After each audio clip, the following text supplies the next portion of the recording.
Les habitants du quartier Croix-de-Pierre ont répondu à l'invitation des promoteurs pour la présentation du projet Horizon. Pierre Taillandier, l'architecte, nous en explique les grandes lignes. Le projet est articulé autour de deux axes de conception forts. Un, c'est l'ouverture sur l'avenue de Muret dans un quartier qui est malheureusement assez refermé sur lui-même et qui ne bénéficie pas assez d'espace vert. Donc l'OAP d'Oasis, aujourd'hui rebaptisé quartier Horizon, permet justement cette nouvelle ouverture vers la digue et ultérieurement avec une passerelle piéton qui est prévue dans le schéma directeur du Grand Parc Garonne, l'ouverture sur l'île du Ramier. Le deuxième axe fort, c'est de profiter justement de ce site exceptionnel en bordure de Garonne, face aux Pyrénées, grande vue aussi sur le quartier Saint-Cyprien, et de bénéficier par des émergences articulées par un pincement sur des socles qui sont en R+1 ou R+2, d'avoir des logements qui sont avec des ouvertures à 360 degrés justement sur ces paysages qui sont assez exceptionnels.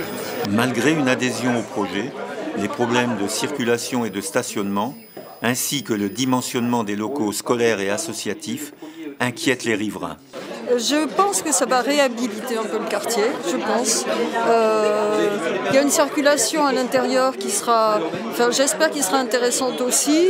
Création de commerces, de quelques commerces. La Poste m'intéresse beaucoup parce qu'actuellement la Poste est à Bagatelle pour nous, donc je trouve que ça serait bien qu'elle soit rapatriée ici. Et puis, si ça crée des espaces verts aussi, une ouverture vers la Garonne que je pense assez agréable. Après, moi je trouve le gros problème, ça va être le stationnement des voitures et le nombre de voitures qu'il va y avoir, puisqu'il y aura 385 ou 65 logements. Donc si on compte 1 à 2 voitures par logement, je pense que ça va être beaucoup et tout le monde ne va pas rentrer dans les parkings.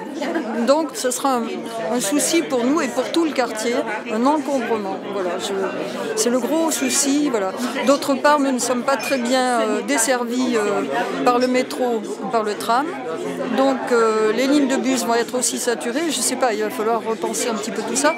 L'avenue de Muret n'est pas très belle non plus, enfin notre portion en tout cas.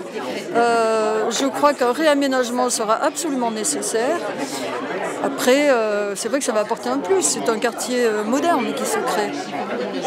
Voilà. Franck Biasotto, le maire de quartier, a essayé de tempérer ses inquiétudes. Il y a une réunion qui sera bien évidemment, qui est d'ailleurs fixée, je crois, à l'heure où je vous parle déjà, avec bien sûr les services, les promoteurs, pour vous indiquer exactement ce qu'on prévoit, comment on prévoit effectivement les sorties, les rentrées, les nouveaux aménagements, parce que toute l'avenue de Muret sera effectivement refaite, dimensionnée, parce qu'elle ne fonctionne pas aujourd'hui, elle ne répond plus effectivement aux exigences de chacun, le stationnement, le vélo sur les trottoirs, les piétons sur la rue, des promontoires au milieu qui ne servent plus à rien, sans fleurs. Bref, il y a des choses à faire. Donc ça ira de pair avec le réaménagement total de l'avenue de Muret. Ce que je peux vous dire, c'est qu'au jour d'aujourd'hui, on peut accueillir au sein de ce quartier les 385 logements, les 385 lots qui vont arriver d'ici 2021. Et d'ores et déjà, le groupe Bénézé, l'école Bénézé, il y a un projet d'extension sur l'aspect maternel. Peut-être que d'ici 3 ans, il y aurait une extension au niveau primaire, élémentaire.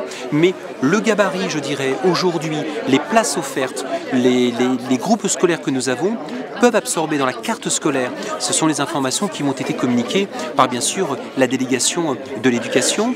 On peut absorber sur le territoire aujourd'hui le nombre de places nécessaires. L'arrivée de nouveaux habitants va-t-elle favoriser les commerces de proximité ? Un projet qu'on attendait depuis très longtemps. Effectivement, ça va être très bien pour les commerces de l'avenue de Muret parce que ça va ramener de la population, de la jeune population, voilà, qui vont consommer sur place, surtout, j'espère. Voilà, et j'espère que la mairie fera tout pour qu'ils puissent venir facilement et utiliser les transports en commun pour faire leurs courses dans le quartier. Alors, mais j'espère que la mairie de Toulouse aura prévu quelque chose pour faire du stationnement résident, du stationnement réglementé, pour éviter que toutes ces voitures se retrouvent sur l'avenue qui est déjà surchargée en voitures. Donc voilà. Et c'est notre vraiment seule crainte qu'on a. Mais bon, si la mairie elle est répondante, si elle est réactive, ça peut faire, ce sera que de la plus-value, que du bénéfice. Voilà. Le permis de construire est déposé avec un début de travaux prévu le premier semestre 2018.